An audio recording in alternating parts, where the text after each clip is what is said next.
Buenos días, hoy vamos a hablar sobre la biopsia de vellosidades coriales. El grupo está conformado por Adrián Guevara, María Belén Salgado y Santiago Torres. ¿Qué es la biopsia de vellosidades coriales? Es un procedimiento diagnóstico invasivo de complejidad media que consiste en la obtención de vellosidades coriales para un estudio citogenético molecular. Existen dos vías para la realización de la biopsia de vellosidades coriales, la transcervical y la transabdominal.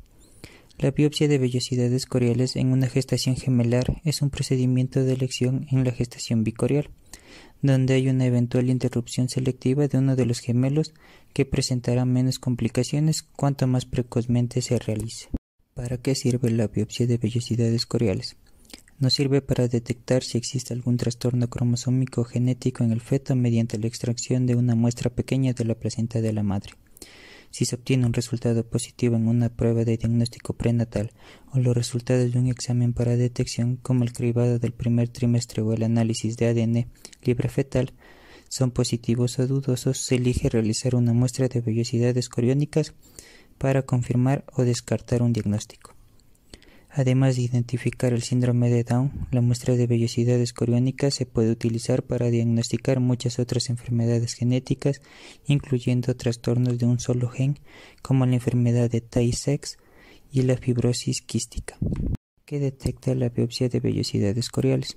Detecta un alto riesgo de aneuploidía en el cribado del primer trimestre, una anomalía estructural fetal detectada en la ecografía del primer trimestre, una pérdida gestacional precoz, una confirmación de un resultado en ADN fetal en la circulación materna y problemas cromosómicos como la trisomía 18, que es el síndrome de Edwards, la trisomía 3, el síndrome de Patau, o enfermedades metabólicas hereditarias. El procedimiento consta de 3 etapas, un antes, durante y un después.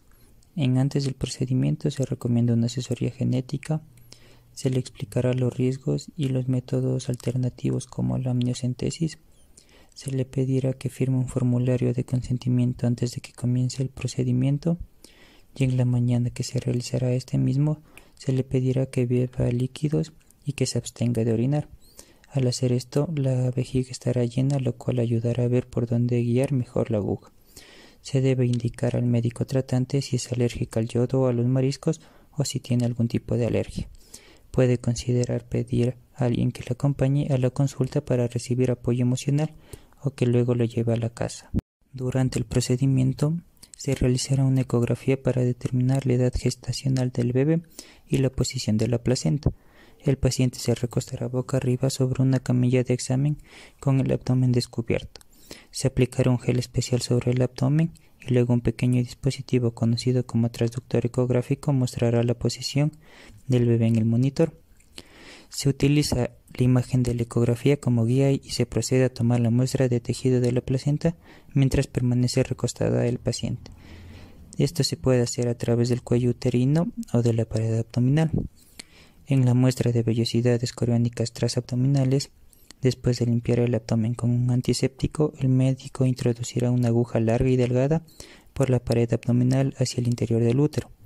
Se nota una sensación punzante cuando la aguja ingresa en la piel y puede sentir calambres cuando la aguja ingresa en el útero.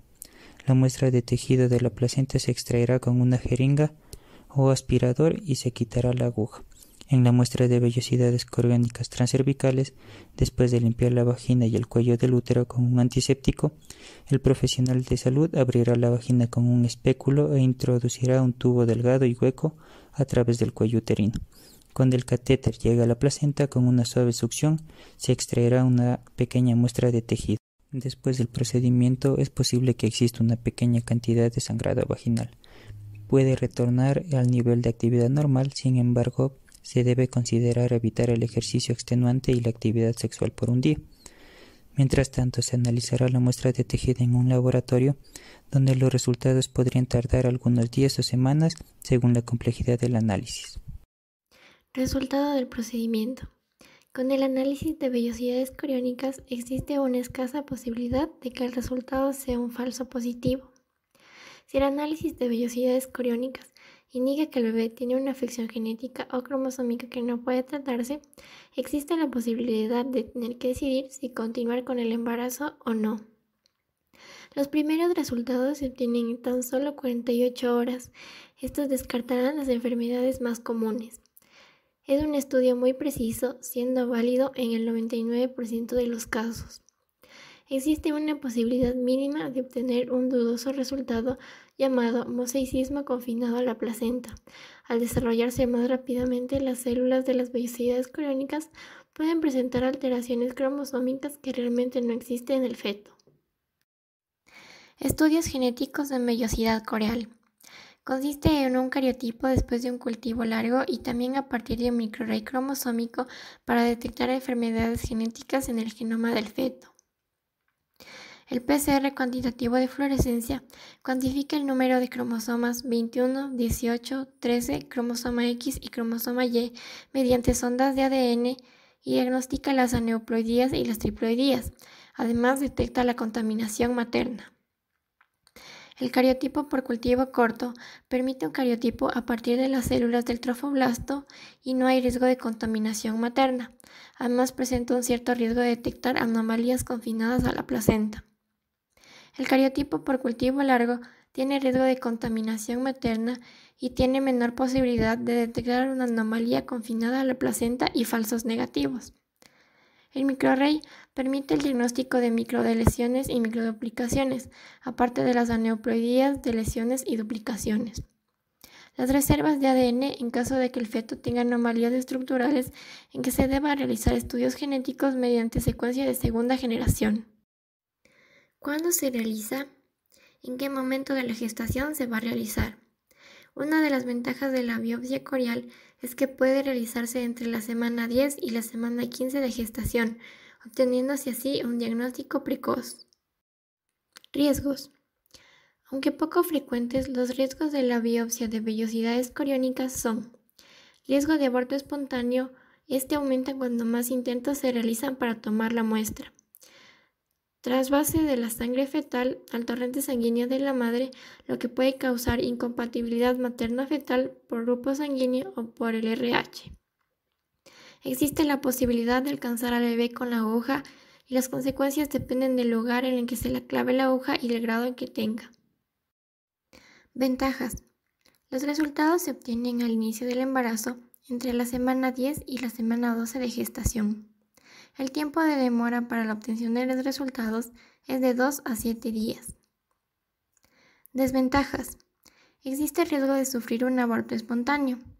Puede fracasar si no se consigue suficiente material de la placenta de buena calidad. Solo informa de posibles anomalías cromosómicas y no de otros defectos congénitos. Contraindicaciones. Existen dos tipos de contraindicaciones, los cuales son: contraindicaciones absolutas. Presencia de dispositivo intrauterino, sangrado vaginal, estrechamiento del cuello del útero, inflamación del cuello del útero, enfermedad inflamatoria pélvica no tratada, herpes genital activo, madre RH negativo sensibilizada. Contraindicaciones relativas. Evaluación ecográfica anormal, miomas uterinos, cirugía previa del cuello del útero, problemas de coagulación en la sangre de la madre. Eso es todo. Muchas gracias por ver nuestro video.